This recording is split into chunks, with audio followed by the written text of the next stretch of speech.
السلام عليكم. يا رب يسعد قلوبكم ويهون عليكم كل تعب. اللهم ارزق كل واحدة فيكم طمأنينة وهدوء يريح القلب وبركة تفتح لها أبواب الخير. قولوا آمين. هنكمل الفيديو بقى بتاع النهاردة، هنكمل الفيديو بتاع تنظيف المطبخ الأولاني.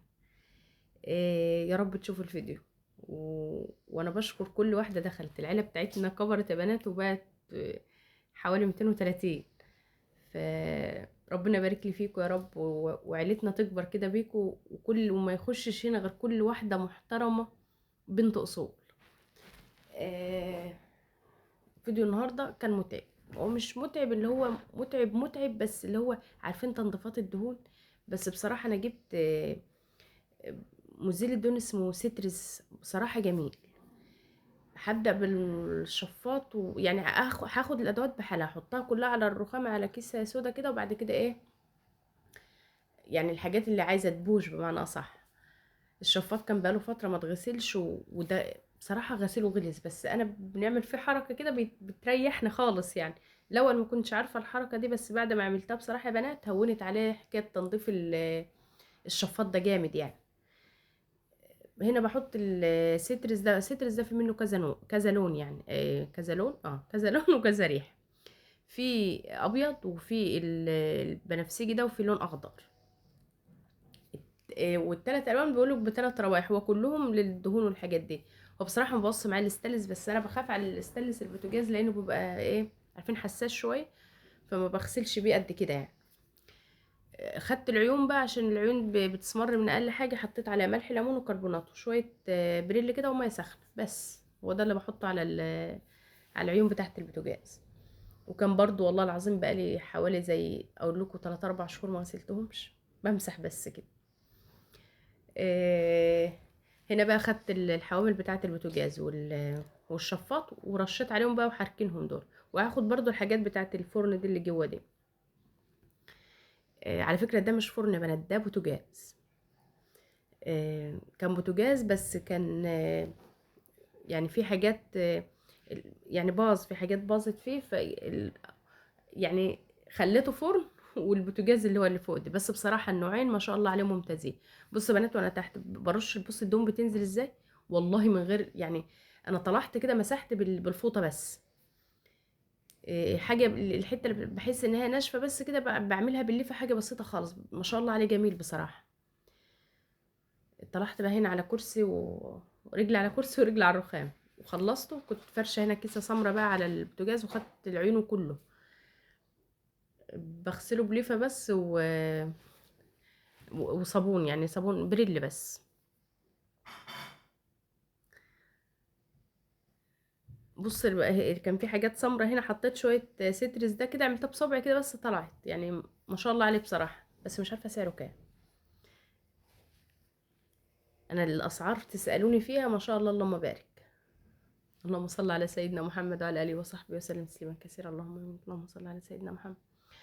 آه، هنا في جلد يا بنات بطلعها كده بتبقى فيها رز وحاجات يعني بالسكينة كده بطلعها واغسلها واركبها مكانها تاني.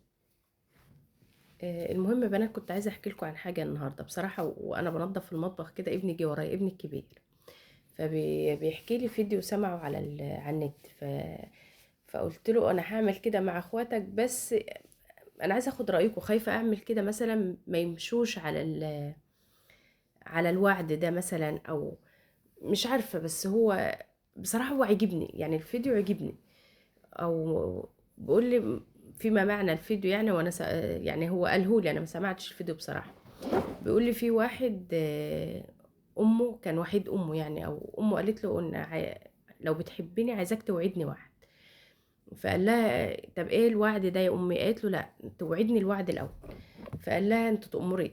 فقالت له عايزاك توعدني انك كل يوم تقرا صفحه من المصحف، من القرآن يعني. فجاء قال لها بس كده يا امي وعد مني ان انا كل يوم هنقرا صفحه من القران. فهو بيحكي يعني دلوقتي بيقول لي، فهو بيحكي بيقول انا الصفحه كنت الاول بنقرا صفحه واحده من القران. قال انا الصفحه تخلص بتجرني لصفحه تانية. قال يعني انا ما بقتش بنقرا صفحه واحده يعني، من صفحه بتجرني لصفحه.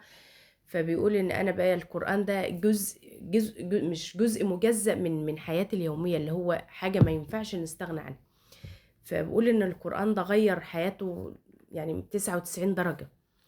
فهو ابني بيحكي لي، يعني بيقول لي ان انت مثلا اعملي كده مع اخواتي، يعني انت قعدينا كلنا وتعملي معانا الوعد ده. فبصراحة الفكرة عجبتني، بس خايفة مثلا ان انا مثلا يعني ولادي الصغيرين، او لان ده ابني ما شاء الله، ربنا يبارك لكم في ولادكم يا رب، كلكم كده ويحفظهم لكم، ده الكبير اللي هو في تالتة كلية. فانا خايفة مثلا اخواته عندي خمسة ابتدائي والبنتين الثانوي والكلية، فانا خايفة مثلا حد فيهم يخلف الوعد، فمثلا ممكن يشيل ذنب. فمش عارفة لو حد فيكم يعرف، انا هبحث في الموضوع ده عامة يعني. بس آه، عايزة اعمل كده بصراحة، عجبتني الفكرة. الحتة اللي عدت دي يا بنات، انا بعد ما بحط الشفاط وحوامل البوتاجاز، بحط عليهم السترس ده، وخلاص بقى الدهون ساحت، بحطهم على درجة حرارة 70 في غسالة الأطباق. بيطلعوا بصراحة، يعني لو حوامل الشفاط بيطلع نظيف، لو حوامل البوتاجاز عندك بتبقى عليها دهون متراكمة كتير، يعني ما هو في ناس بتبقى مثلا سايباها فترة كتيرة يعني، بتاخديها بقى بالسكينة وهي سخنة كده، بتفتحي الغسالة وتاخديها بالسكينة وهي سخنة كده، أو بالسلكة وهي سخنة كده، بتطلع بكل سهولة بصراحة يعني. فلو ما عندكيش بقى غسالة اطباق، في الحوض بتاع المواعين في ميه بتغلي، يعني حط عليهم ميه بتغلي، بس بعد ما تسيبيهم بالسترس ده مدة ساعة كده ولا نص ساعة ولا حاجة.